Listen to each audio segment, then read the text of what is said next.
Hello everyone, thanks for coming and watching my videos. Hope you're all doing good. இன்னைக்கு வந்து previous வீடியோட கண்டினியூஷனுங்க.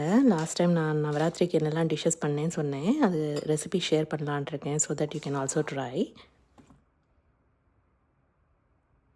நான் வந்து ஃபஸ்ட்டே பிளான் பண்ணியிருப்பேங்க. நான் குக்கரில் வந்து உருளைக்கிழங்கு, கொண்டக்கடலை, சேப்பங்கிழங்கு, பீட்ரூட் இதெல்லாமே வேக வச்சுட்டேன். ஸோ எல்லாமே ரெடியாக இருக்கும். அண்ட் இன்னொன்று வந்து இந்த மாதிரி பிளான் பண்ணி பண்ணாச்சா உங்களுக்கு வந்து ஈஸியாக கம்ப்ளீட் ஆகிடும். ஸோ ஃபார் இன்ஸ்டன்ஸ் இந்த பர்டிகுலர் மீல்ஸ் வந்து எனக்கு 1.5 ஹவரில் ஆகிடுதுங்க, இன்க்ளூடிங் த க்ளீனிங். ஸோ அதனால் பிளான் பண்ணி நீங்கள் வாங்கி வெஜிடபிள்ஸ் எல்லாம் வாங்கி நீங்கள் குக்கரில் வேக வைக்கிறது அதெல்லாமே ஸ்டார்ட் பண்ணிட்டேன்னா நீங்கள் ஜஸ்ட்டு அந்த ப்ராசஸ் டைம் வந்து உங்களுக்கு 1.5 ஹவரில் ஆகிடணும் எனக்கு தெரிஞ்சு. ஆல்சோ இந்த எஃபர்ட் எல்லாம் கூட என்ன எஃபர்ட் எடுத்தாலும் the ultimate thing is, if you see the people who are enjoying your meals, you'll be so happy to see them. You'll be so delighted. அதான் சொல்ல வரேன். அப்புறம் இங்கே வந்து வடக்கே உளுத்தம்பருப்பு ஊற வச்சாச்சு. அந்த நெய்யை வந்து காய்ச்சி வச்சுருந்தேன். அந்த நெய் காய்ச்சின சட்டிலேயே நான் வந்து உருளைக்கிழங்கு கறி பண்ணினேன்.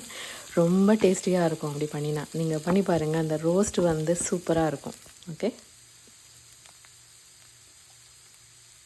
இதுக்கப்புறம் புளிங்கறிக்கு வந்து நான் வெந்த மிளகா, வெந்தயம், கொஞ்சம் குருமிளகு இதெல்லாம் ஃப்ரை பண்ணி தேங்காயோடு அரைச்சி பேஸ்ட்டு ரெடியாக வச்சுருந்தேன். இது குக்கரில் வேக வச்ச கொண்டக்கடலையும் அப்புறம் சேப்பங்கிழங்கும் அதை வந்து புளியை விட்டு கொஞ்சம் நாள் வேக வச்சு அதில் வந்து நீங்கள் அந்த அரைச்ச பேஸ்ட்டை போட்டு லாஸ்ட்டுக்கு வந்து தேங்காய் என்னென்ன வதக்கி போட்டால் நல்லாயிருக்கும். நான் இந்த ரெசிபியெல்லாம் ரிப்பீட் பண்ண வேண்டிய தேவையில்லை, ஏன்னா நான் சேனலில் போட்டிருக்கேன். ஸோ பாருங்கள். இது வந்து பீட்ரூட்டை வந்து நல்லா துருவி அதில் தேங்காய் பச்சை மிளகா போட்டு தாளித்து கொட்டினா அவ்வளோதான், சூப்பராக இருக்கும். மக்கானா பாயசத்துக்கு வந்து மக்கானாவை ஃபஸ்ட்டு ஃப்ரை பண்ணிட்டேன்ல, அதில் பாதி எடுத்து வச்சு அதில் கேஷ்யூ நட்டு மக்கானாவும் நல்லா கொஞ்சம் பொடியாக கோர்ஸாக பொடி பண்ணிட்டு அதை வந்து தளைச்ச பாலில் போட்டு கொஞ்சம் கொதி வந்த பின்னா அதில் சர்க்கரை, ஏலக்காய், அப்புறம் மிச்சம் இருக்கிற அந்த மக்கானாவும் போட்டேன்னா சூப்பராக இருக்கும். அதுக்கப்புறம் நான் வடக்கி வந்து அரைச்சினேன். நீங்கள் கீட்டி பின்னதுன்னா வடக்கி அரைச்ச பிறகு நீங்கள் நல்லா பீட் பண்ணிக்கணும். பீட் பண்ணி அதுக்கு ஒரு 20 மினிட்ஸ் சைடில் வச்சுட்டேன்னா நீங்கள் சாப்பிட்றதுக்கு ஒரு 10 மினிட்ஸ் பிஃபோர் பண்ணால் கூட போகிறோம்.